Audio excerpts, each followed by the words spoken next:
Hello, everyone. This is Lay of the Land Weekly Impact for the 29th of July, 2024. My name is Jim Haviland. I'm Kris Snyder. Hey, Kris, how you doing? Jim, I'm excited to talk about everything we got on deck today. Burning through the summer quick here. But today we're talking about a famous name here in Cleveland. We're talking about Bob Mallee of Mallee's Chocolates. That's right, episode 176. 176. We are getting up there. So, listen, this is a great family business, and this was a really great story about how to create succession planning in a family business. And my God, I mean, I just really appreciated so much about this. How, Bob's ability to tell the story, Bob's ability to be very conscious of the limitations and the aware of how he's a third generation and how unlikely it is to be successful. Yeah, I mean, so he is a really good storyteller. I had visualizations of the things as he was describing the sandwich shop and his grandfather, and you could just see it and almost taste it even, right? So it was a really good storyteller, and part of that in telling us such a good story was the respect for the work that went before him, right? And the generations, being a third generation, but the generations of work that had to be there, the risks they had to take, the things they had to get through and do. There was just and you could tell that I think part of that success in a family business like that is that respect and knowing that it wasn't easy. Yeah, the full awareness of the whole arc of the story, 100%. I mean, and it was really interesting that he was aware even that he wasn't aware, didn't appreciate as a child. Telling the story we just thought it was normal, but we're actually building an institution. We all have chocolate in our house, Jim. I don't know about you. We get to run around a chocolate store. That's what we do when we're kids.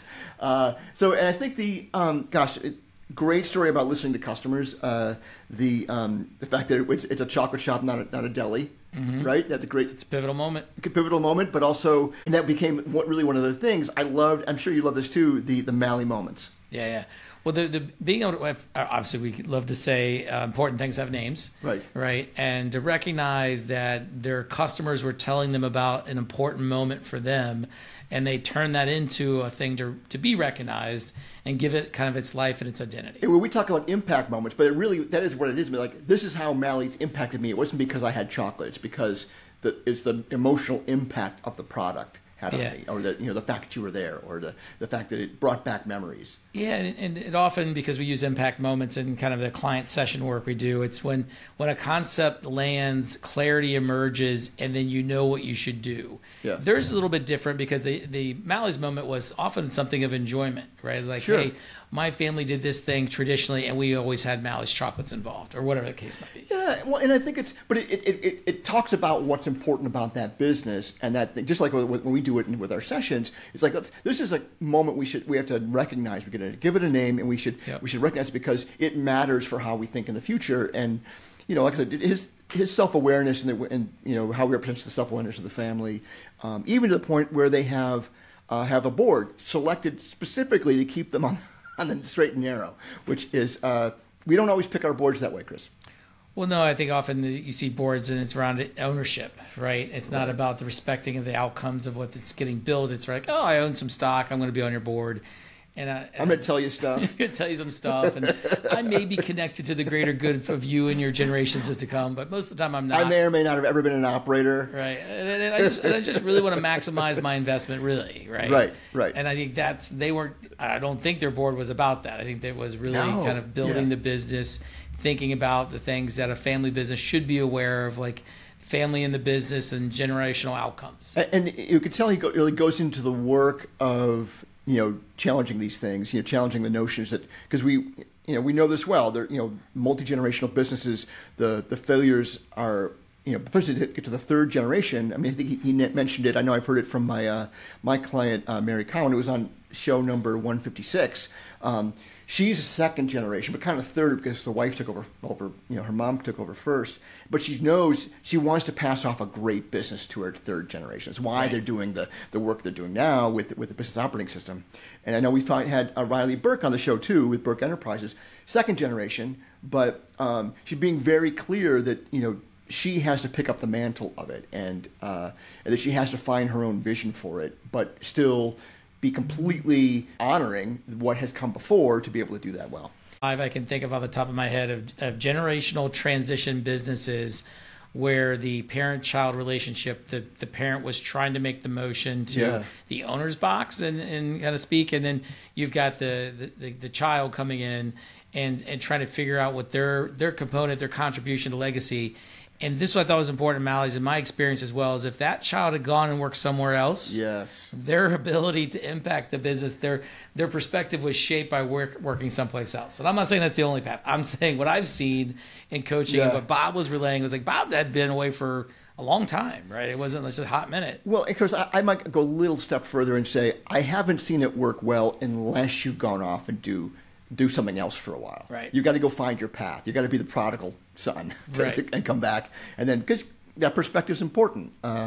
You got to be able to put more hands on the elephant, as we say. And I really liked also how he talked about his siblings, because he's got more than a few, yeah, right? And what their path was related and around the business, and were they ready to retire and they were looking for something to be associated to or with, right? And yes, there's some economics that need to come along this, but it sounds like they've just done a really solid job of being intentional about what they've been doing with that. Yeah, it was great. So a great show, folks. Don't miss out on this one, especially if you have some Mallee moments in your past.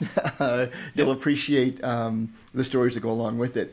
And so, Kris, I also want to talk about the Cleveland Innovation Summit that happened this last week. A firecracker of I think he's young. I don't know if he's young, Kris.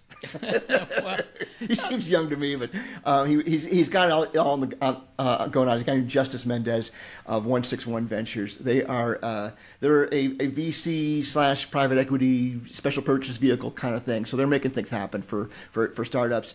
But he put together this really great event, and I know Todd Fetterman from North Coast Ventures, who's been, what show was he, 28, a client of ours and a good friend. He was blown away by people stayed a long time here. There was the panels, but then people just stuck around for no one left after the first panel or the second panel, because the three panels were so interesting.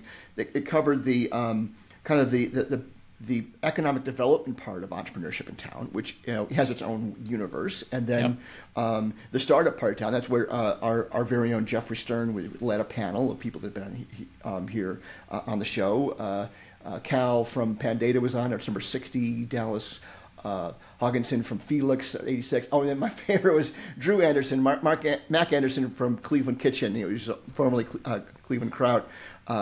Was there, and Drew was charming as all get out. He's like, how they love making kraut. They love having the name Cleveland Kraut, Cleveland Kitchens on labels all over the country. Yeah. But it was really created that environment where, and then the last group was where the money's coming from. So it was Todd was Ray Leach, who's now part of the Ohio Fund. Mm-hmm. It was from Show 69. But there was a bunch of people talking about where the money's coming from and how money's being deployed, and they were all interested. Everyone was interested in hearing all of each other's stuff. And Kris, I had 3 great conversations with people earnestly doing startups that they needed all of that stuff. They needed to have a sense of what's the economic development resource I have available to me. Who are some people that I can get into commune with. My create a community with other entrepreneurs, and where the heck is the real money going to come from? And they were pitching like crazy, Kris. I mean, seriously, I got to go into coaching mode half a dozen times, asking them questions. But it was great to see all the enthusiasm. And yeah, it really, and to be quite frank, Kris, we don't, in some of the communities we support, we don't see that many people of colored faces, and there were plenty there, because it just created this new center of gravity. So it was a great job to Justice Mendez on pulling it all together, for sure. So next time, Kris, we got to make sure she gets that one. Is this going to become a series, or is this more like just an exploration one-time event? Justice Mendez is going to do lots of stuff, so we're going to keep our eye on him. See what he comes up with next. I saw him. TBD. I'm following him. Yeah, I'm following him on social now. He was out in Seattle doing something, so he's hitting the ground running. The last one, Kris, let's talk about some impact moments. So we talk about Mallee moments. Let's talk about impact moments. Every week, Kris, because I'm looking for it. Maybe this is true for you. Regardless of what I'm doing, whether I'm in session or not in session, I seem to come up with some stuff. It's like, oh my God, I got to write that down. Yeah. Well, I think the session just makes that much more clear, because I think we coach to it, right? And we tell people that it may or may not happen, so don't make it as part of your expectation of success for the day, right? But when it does, we're gonna pause, we're gonna acknowledge it, and if there's something to be action to be taken, we're gonna acknowledge that as well, and maybe that becomes a to-do or something else. But for me last week, I was coaching a great long-term client, and we were, one of the favorite things people talk about in business development is referrals. It's often on a scorecard for production, like how are we doing, and we weren't really getting to that referral number we want, and so we started to kind of like unpack it, dig into it, and I think what the aha or the impact moment really became was we have to have strategic alignment with the groups that we're going to be asking for referral. And so often what happens is we spray and pray into the referral, like anybody who's got a pulse, could you connect me to someone? Right. Versus like if I can build a rhythm, this is a law firm where it came up, our best source of referrals really is someone in financial planning. Both have long-term perspectives of that client, right? Sure. Both have overlapping value gets created in the exchange of that. And so it really became this moment of like, gosh, it seems like such an obvious work to go to. Right. But when we think about referrals, if you're a professional service business, if you're serving SMBs especially, don't just be afraid to ask for it, but know what you're asking of and who you should be asking it for. Yeah, I like that nuance on some other principles I think you and I both know all too well. I mean, this is one of your stakeholder groups, your people that would refer to you. But certainly we've seen this when we're doing Vox with the carriers. If we didn't have enough economic incentive for the carrier reps to represent what we're doing, they just weren't going to do it. You gotta dig into the economics for it to make sense. But it's even beyond that. This is the economics of human value of connection. Right. And I think that's so great because it's actually right. I mean, if you all have the same incentive for why you're building relationships, then that would make it even better than money. And I just want to plug Dan Sullivan real quick, strategic coach. Yeah. He's got this concept called free zone, and it's become much more popular in those folks that are participating in his work at strategic coach, as well as kind of the EOS community. Right. And free zone is where we do collabs together, but we don't actually expect like a financial thing for you to pay me something. Right. It's like, let's find our alignment together and do this collaboration, and we're both going to benefit from it. But it's not me paying you, you paying me. And it's hard, right? Because we're so used to, well, if I give you a lead, you're going to do this. And the reason we get sideways is because I feel like I'm giving and you're taking, right? Or something. And anyways, so I think the free zone concept's cool. I love it. We'll see how it takes off. Well, and I think, like I told one of our partners yes the other day, if you create an environment where I can have 10 meaningful conversations with people that are target market, I don't worry about whether any of them move forward because one of them will eventually, or someone that they know will. I need that opportunity where I can actually be coaching people, for free. Right. Eventually, people go, you know what? That sounds like someone. I need to talk to you. Yeah. We need to make this real. And I just know that for sure. So I'll give it away all day long because I just know what happens. For me, Kris, the one that came up last week, and this is about the subtlety and importance of language, is that we had a team who just with no malice intent whatsoever, we're talking about both customers and also employees in ways that were somewhat derogatory. They were just they just weren't being careful. But the one I'll mention is lower level employees. This is something about lower level employees. And the thing we know about brain science is that the more you say that, the more it actually changes your perception of whatever you're talking about. So you should never say lower level employees unless you want to hate them. Right. Unless your intent is to despise them or to think low of them. Because some of those employees that aren't at the table yet are going to be at the table someday, or that's what you should be hoping for. You should be a leader, building leaders. And for that, it's like, it has to be a matter of yet, not that they could never do the work.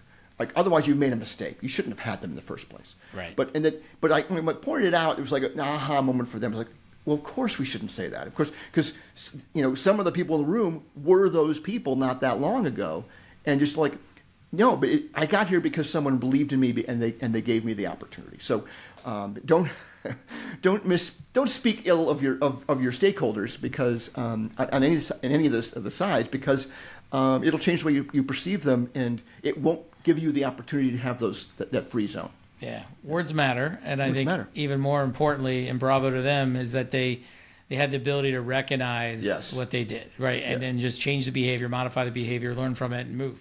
Right? Yep, because even with all the best intent, we make these mistakes, and we just have to keep going better and better. Yeah. All right, Kris, did I miss anything? I don't think you did. All right. And until next time, Jim. Until next time, folks, have a very impactful week. Take care, Kris. All right. Bye-bye. Bye.